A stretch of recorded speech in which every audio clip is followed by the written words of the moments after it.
जहाँ उतरे ना बाती परोरी ले, जहाँ उतरे ना बाबा को रे, जहाँ उतरे ना बाबा को।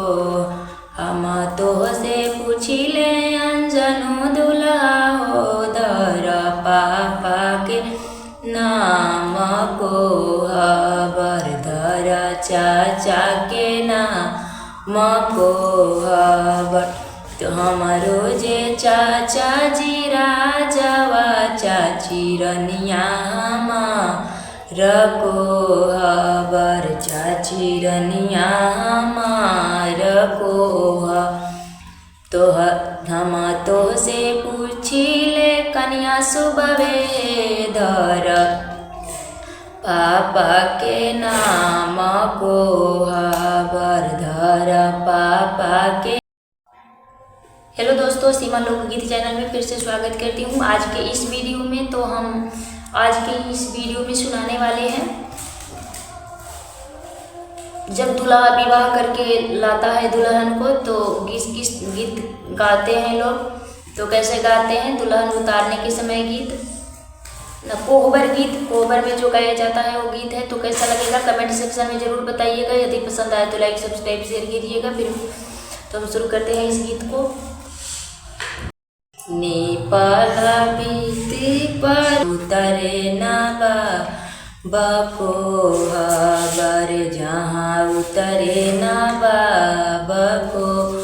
अब हम तो से पूछिले सुबह सा दुल्हा हो, धर पापा के नाम को हबर, धर पापा के नाम को हबर।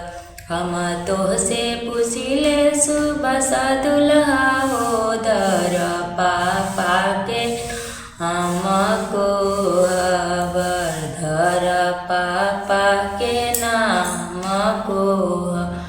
हमारो जे पापा जी राजवाया मारनिया रको हबर, मारनिया रको हबर। हम तो से पूछिले कन्या सुबहे, धर पापा के नाम को हबर, धर पापा के नाम को हबर। तोहरो जे पापा जी, तोहरो जे पापा जी बरुआया जंगली चिनार को हबर, जंगली चिनार को हबर। नेपाला बीती परोरी ले, जहाँ उतरे ना बाबा को रे, जहाँ उतरे ना बाबा को। हम तो से पूछिले अंजनु दुल्हा हो, धर पापा के नाम को हबर, धर चाचा के नाम को हबर।